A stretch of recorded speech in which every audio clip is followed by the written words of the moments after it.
Yeah, definitely a little bit surprised with 4 Lakes still in the field, but Beastie heads into floodplains with the Chinese pick after getting a point back on the board. Puppy Paw.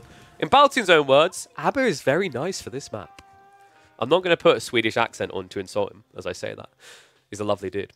But this is cool, man. I think Floodplains was one of my biggest disappointments from Master of Realms. Just a very underrepresented map. Barely picked by anyone whatsoever. I think it finished in either... I don't think it was bitter last. I think it was second to last. Yeah. Migration was the least played. And then the 2 next least played were Floodplain and Holy Island. Holy Island was kind of surprising, but Floodplain was the big shock and awe. I thought more people would experiment. But an interesting map. For those who are unfamiliar, this is basically what a water map looks like when there's no fishing. So now you might go, okay, so you don't build water. No. Warned about it, and players discovered it very quickly. Building water units is actually what you want to do on this map, because they are very strong, right? Like an archer ship is better than building the same resources worth of archers, because it has mobility, it has good DPS, and it also has the ability to heal, which normal archers wouldn't have. So overall, like in a lot of ways, the boat side of things just feels more impactful here, even if you don't have the fishing eco to justify it. But Chinese versus Abbasids is quite intriguing. Abbasids do have the 3 units that allow them to get into a ram play early, and ram plays are bloody obnoxious. Right? The logic is actually if your opponent builds an archer ship and you were to build a ram instead, it's better for you because the ram is uncounted. Right? What's he going to do with an archer ship? Do 6 damage every 2 seconds? Great. Well, sorry, 5 damage every 2 seconds? Great. On a ram that has well over 200 HP, it's going to take you too long to kill. So I wonder if Puppy Paw is just going to look to send it with the troops straight in, poke at the eco on land, and then go for some sort of blocker against docks. Beastie has to be aware of that in this matchup, though. Does he choose to go the traditional route with the Chinese? Could we be looking at your good old-fashioned 2TC song? Definitely not with that many sheep. I hope. Yeah, not a great start here. Only 6 sheep. On the other side, we've got 8. Now, pros will correct me if I'm wrong with this, because I didn't do enough spawn checks to know for sure, but I'm pretty sure... Right, that's some ML spawn logic. I'm pretty sure for the most, Floodplains has less sheep than a standard map. And what is up, Artesian? Thank you for the Prime sub. Remember, guys, if you have got Prime subs, I appreciate them. It helps justify all the endless hours of stream we put into Age of Empires 4 to make sure you guys don't have to worry about the ads along the way. Yeah, I'm pretty sure there's less sheep on this map, though. That's kind of rough, no? If you're a Civ that relies on staying kind of compact, safe in your base, like the Chinese, that puts you more at risk. We have got a Barbican coming up first, though, from Beastie. So, anticipating the attack. Now, what's interesting is Puppy Paw has set up that dock in the corner. We will be looking at trade. And it is going to pay off real quick. This is pretty smart. I think we've talked about this on this channel a lot before, like the philosophy of trade and where trade works. If you're against a TC boomy type Civ, that trade is very good. If you're against a Civ that plays defensive, doesn't want to come and attack, trade is very good. Because it forces someone to do something they don't want to, and if they continue to do what they do, which is usually for trying to TC booming, they end up further behind, because trade pays off quicker than TCs. Especially when your Abbasids only pay 75 wood for this. First trade ship queued up. Damn, that's cool. I mean, I've seen a few Civs trade. I think we've seen some Abbasids do some trade. Malians feels like a really good one for it as well, potentially. I don't think I've seen anyone try... Can you use trade posts with the Malians? I don't think I've ever seen anyone experiment with fishing water trade, rather. But I think the trade outposts work for water trade as well, right? Just thinking, because we have seen some Malian picks on floodplains before, and they did look pretty good. I think Anatan in particular made them look very scary. Are trade ships cheaper? I'm pretty sure they're not. No, they're just the 100-100. It does. Interesting thought for the future then. And Puppy Paw now with the 4 dock. So this has double value. 1, you want to produce boats to attack. 2, to Beastie, this looks like a standard he's going to attack me build. Beastie will now see the trade ships, so at least he gets a heads up. Puppy Paw hasn't traded yet. We don't know the number because he hasn't scouted that area. And that's the bad news for Beastie. He now needs to go and attack.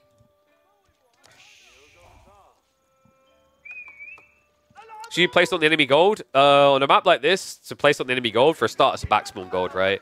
It's so risky. People just stop doing that in high-level games, with rare exceptions being like very shrouded maps, like ones that have a lot of stealth for us, because that level of cheese is kind of sensed now. It's very hard to execute, I find.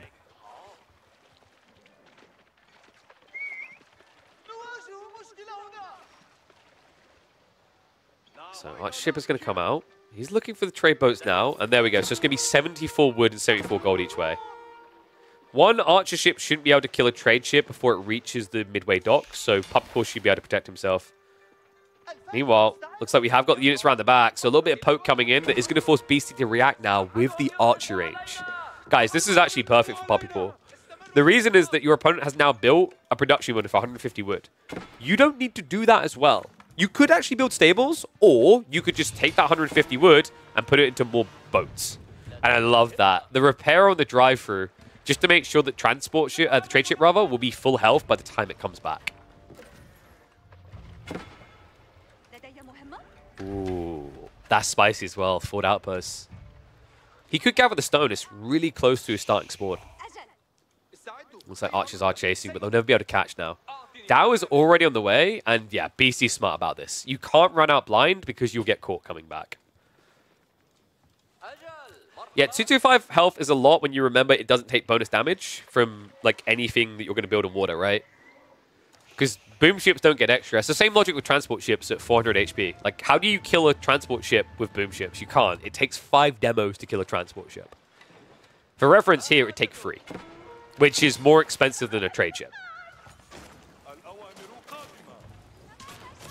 Double ship coming out. Beastie. Ooh, one archer ship. Shouldn't be able to protect this, but nice hit there. The pivot with the Sprield ship lined up perfectly. If it wasn't for that, it should have been a demo ship on 1 HP connecting. Instead, he survives it. Unable to block the outpost, though. So defense is now up for Puppy Paw. Now, remember, guys, you can actually build walls here, by the way.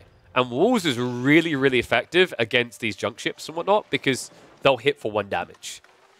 I don't think we're going to see it. I've yet to see anyone try it. But realistically, if you're trading, you can actually just wall up to protect trade the same way you would on land. It's much more difficult, but it is quite potent. And we've got dock drops coming in. So Beastie trying to contest towards the trade line.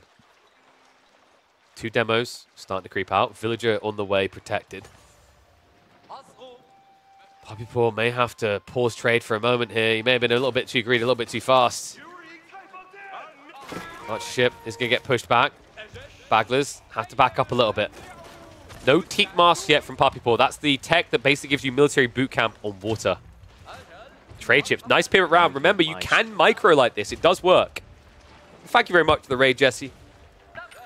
Because remember, like, you can just route them around and then re-click them, and they'll still give the same resources. We've seen players do this before. Like, for example, Anatand on land, we had a game we put up on YouTube where he basically had a Mongol trader that started in the north corner, went all the way to the east corner, and then came down the south corner. So you don't lose out on the resources you get. You technically lose out on efficiency and that it takes longer on the route because you've done that. So voila, there you go. Once again, you just hit the restart trading, and the resources will resume. Next dock up, Beastie getting closer. Now, someone mentioned outpost drops. I think that's a little bit more wonky. You could gather the stone, but I think you'd rather just have military dominance on water, right? Mobile military dominance.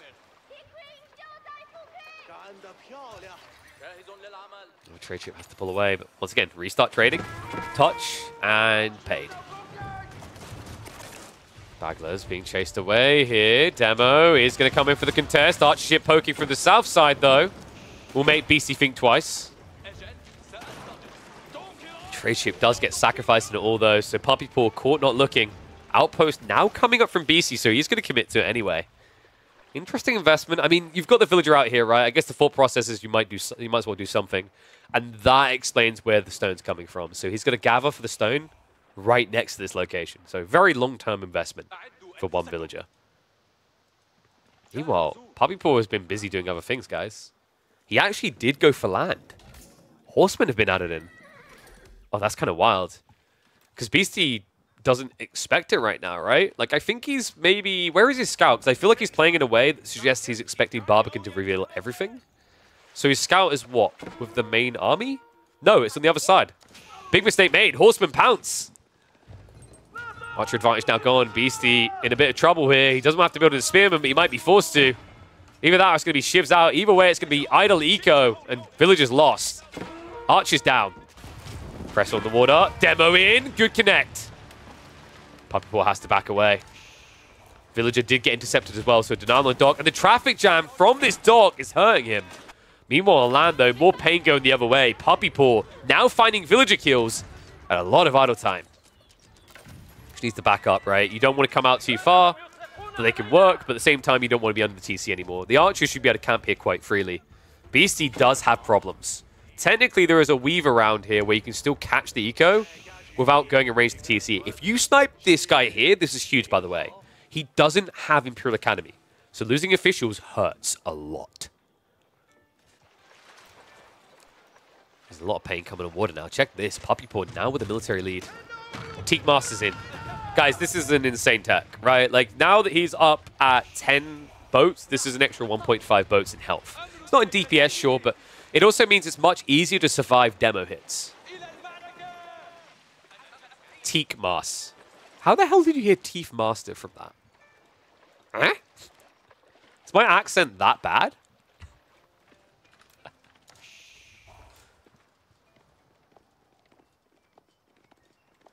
No, Teak Mas, I'm trying to remember what it costs. I think it's like 100, 150 resources or something. It's a unique thing for Abbasids. That's why you've got the plus 45 on the Baglers. Even on the demo ships, it's kind of nuts, right? Because it makes it much harder to just insta-snipe them down.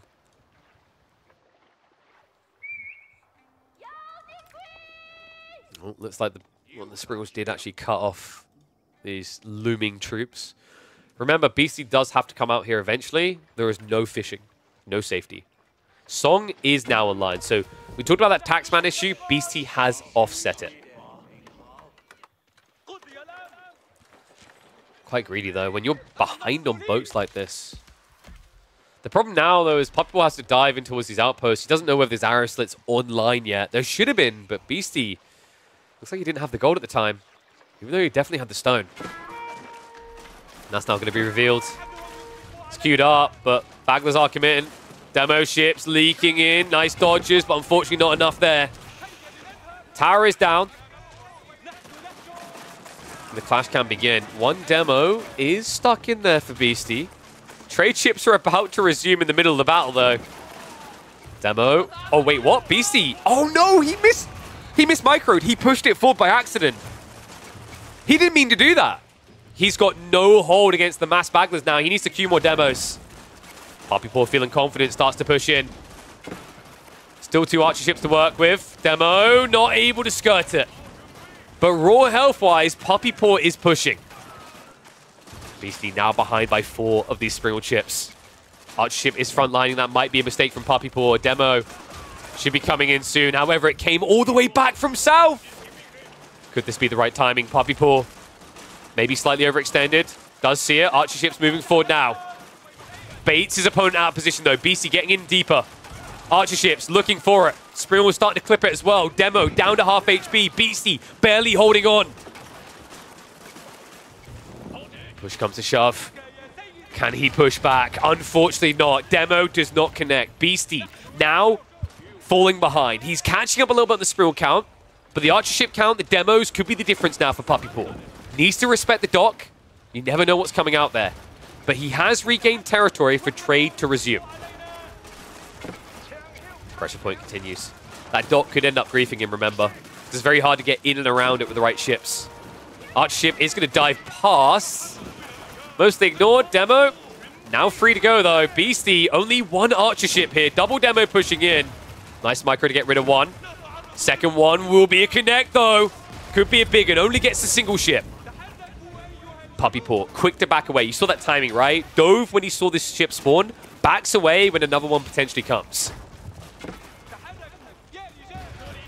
It's just so obnoxious how much work Teak Mas does. I feel it's the type of tech that you look at and you think, yeah, whatever. But when you see it in action, the differences it's making on health, right? Like, you're effectively just allowing these units to exist for 15% longer, right? When you say it like that, when you remember it's a 35 damage unit, when you remember the difference that a lot of these units make, it really is what can decide these type of engagements. Double demo pull coming in. Triple down behind this means good luck with that. Beastie now looking shriveled up and small. 5 to 12. And a miss micro there. Any miss micro is too much here. You're not leading by a big eco amount here. Only 2 villages ahead, right? The worker lead is being offset by the traders that should be being built in again soon. I think they haven't come out yet. Instead, Puppy Paw choosing to just pressure. Demos not able to get in. BC's running out of runway here. Has got the Bagler. That should keep Puppy Paw at bay. A lot of gold gathering on the front line, by the way. Ambitious, but working so far. Archers are trying to sneak through, but nice patrol. That's kind of the crazy thing, right? Like, Puppy Paw's military lead isn't fully here. Some of it's kind of skirting different locations. Now we are going to have to clean up the dock. So Puppy Paw just trying to be systematic about this. Sweep the map, choke him out. BC at least doesn't have to worry about land raids for now.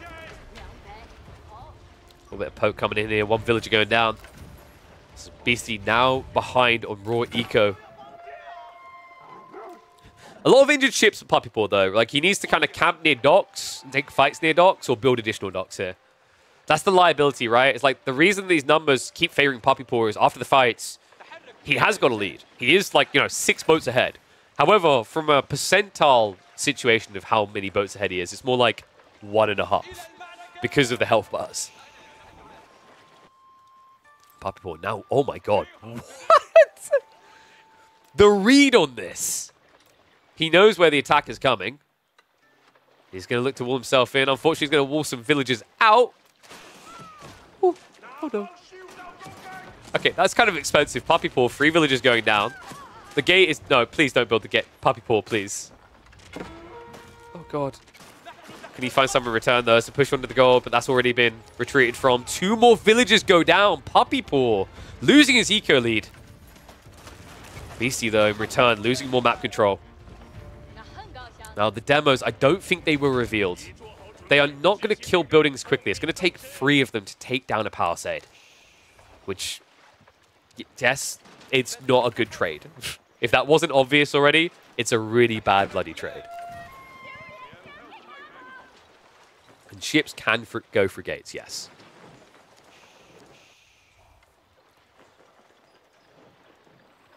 I can't remember, was there a time when they couldn't? I think there was a time where like there might have been hitbox issues, but I'm pretty sure that was all got resolved. Not sure about Baochuans. I don't want to fat shame them, but they might be a bit too chunky. Demos. Now looking to deal with the chunk that Puppy Paw has. Gonna be a trade out. Beastie. A little bit slow on the retreat though. Big hit comes in. Can he return fire? Beastie trying to weave his way in here. Puppy Paw taking losses.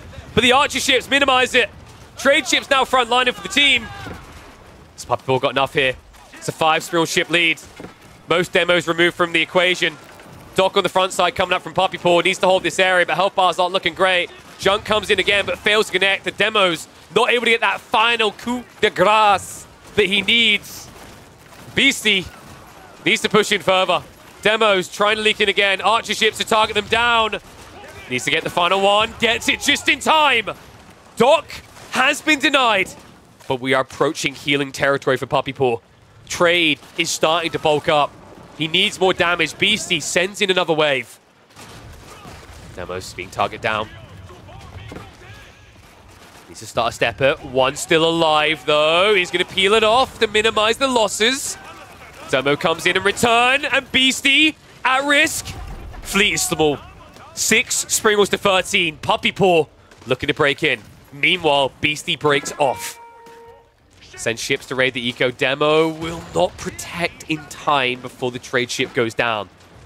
Main fight is going to be reset. Those trade ships are protected, but they're still small fries, guys. Only 2 in total for Puppy Paw in this game. Beastie, he's got castle. No wonder we're seeing a very big lead building for Puppy Paw. This might prove to be a problem. Puppy Paw is going to need to end the game, or he might be in trouble, because teching up is not quick for the Abbasids, remember. It's locked. 1 minute, 45 seconds. That means he's like, what, 2.5, 3 minutes at least away from a tech up. But Beasties is on the way. Clock Tower now being built. Could be a solid answer to all of the sea. Remember, Springles will outrange all of these boats. My God, has Beastie done it? I mean, this is a tough situation to find yourself in as the Abbasids, right? You haven't gone to TC. You weren't able to bulk trade because you got stuck into the fights a bit too much. You need to turn into a boa constrictor on this. You need to siege down all docks and keep BC off of water. Then maybe you can consider horsemen to address the siege and buy enough time. But if this turns into a boat float with siege behind, Puppypaw's going to be in trouble. Demos from the south. Hesitation sets in, though. Counter demos could have blocked them out. Armored Hulls is about to complete. Now, that's interesting because it's going to offset the issue around the Teak Mass. In fact, now, it's going to be Beastie with the raw HP advantage. Our ships are going to peel off to the flank. One demo will creep in. The rest are creeping by. Maybe he can get a good connect here. Good micro for the most. Puppypaw takes the hit he needs to. Continues the assault. Demos on the backside. Looks like they got taken out before they could do their damage. Beastie should now be on the way across with the first of the anti-siege, which is actually in this game anti-ship. Well, building a lot of archer ships, by the way. 7, soon to be double-digit here. Might be worth actually going in and getting yourself the +1 damage, but I think realistically he's maybe expecting to have to deal with defenses, demos, and siege, in which case +1 from a blacksmith doesn't help. Beastie giving him away. He's in a precarious situation here, folks. Beastie is no longer gathering food on the starting island. If Puppypaw senses that, if he knows, and I mean, he has scouted the deer pack in the south, right? If he sends down just 1 or 2 archer ships, get himself a decisive lead here. And now Puppypaw continues to just scale the age. Instead of investing in a tech up, he invests in more boats. These squirrels can eventually reach the trade, by the way, and they will get bonus damage against them. So Puppypaw needs an answer sooner rather than later. Archer ship mass just starting to saturate. Sacred Site is kind of a pain in the ass here. Because you've got too many boats, right? Like, we see this all the time. When your fleet gets too big on this map, it gets a bit clowny, right? This is where quality can win out over quantity. Didn't win out quick enough here, though. Beastie, another dock's going to go down. Puppypaw just trying to brute force his way into the fight. Unfortunately, that range advantage working against him. The Spiral Cruiser in. Puppypaw, he needs demos. It's demos or bust here. Dive in. Gets it. Spirals get found. Anti-siege is down. Beastie up to 10 spirals, though, with the advantage. Now demos coming in to splinter it up. Deeper and deeper we go. More and more blows. Could this be enough? Puppypaw maintaining a military lead for now, but close to the docks means close to death. Archer ships are evaporating quickly here. And despite Puppypaw's best efforts, it feels like it's starting to fall apart. Yeah, I don't know if he's got enough to crack the teeth anymore. Only 5 trading ships behind this. No tech up on the way. Beastie has weathered the storm. Now it's coming with a fury. 2 more spirals queued up. 4 demos in play. I think we've got most of the techs, right? Yeah, the only thing that's missing here is the explosive tech, but I don't think that really matters as much here. Demo ship count back up to 5 for Puppypaw. This is a do-or-die pump. If you can't kill him with this, you won't kill him. Demo script around the other side, though. Beastie, the first to make the move. Nice dodge. A little bit of grief going on there. Puppypaw can't release his own demos in time. He's going to buy time, trying to get that count high enough. The funny thing is, the more trade he gets going, the more demo ships he can pump. Remember, trade ships bring wood and gold. Flank attack comes in big. Could get the hit he needs. Beastie slow on the reaction, splits it up a bit. Demo's looking everywhere for any target they can find. But I think the damage is just getting to be too much here. Puppypaw, despite his best efforts, never quite able to finish the fleet off. Damn, what a game. What a series this is turning into now. I mean, it feels like Puppypaw should be able to break through on the back of each of these fights, but, you know, the deception of the Chinese economy, right? Like, they've got a lot behind this still. I mean, they are at risk of running out of steam, right? I think the last of the food has been taken, which means technically Beastie can't afford more boats. He can, however, afford more siege. I don't think Puppypaw realizes it yet, either. Yeah, this is the last thing Beastie has. Once these are gone, he's out. He's going to have to make farms. And guys, he doesn't really have the wood to make farms. Oh my god, what a crazy game. I mean, from a efficiency point, like, you know, the whole classic, like, global warming, man, you're going to flood the world, but I'm going to keep it alive. Like, you know, Puppy Paw has a more sustainable policy here, right? Trading is infinite, whereas Beastie is munching on limited resources. Ergo is getting 20% more, right? Like, which is great, but it is inevitable that it runs out. Demo's not the best at trades! What? Puppy Paw, 6 and 2 downs. And in return, BC only uses 3 demos, exactly what he needed. Puppy Paw tries the flank attack, doesn't work out well though. I mean, this is the flailing of a dying man here. The Canadian, after taking such a dominant 2-0 lead, now finds himself at a reset point because BC looks poised to take game number 4. Demo pump again. What was that? Micro, the misclick, and now BC with the keep drop attempt. The demos touch this though. The demos just get a lick of it. Beastie needs to run away quick with the villagers. Demos go in. Clears the fleet. 4 spirals left. No, Beastie, dude, you can't be serious. If one demo touches you here. This is so absurd. He's baiting the demos to choose between killing the spirals or killing the villagers. Another demo comes in. It's too late now. BC's got the keep. He's got control. Trade's going to get shut down, and this game is going to come to a close. 2-2. We go deeper.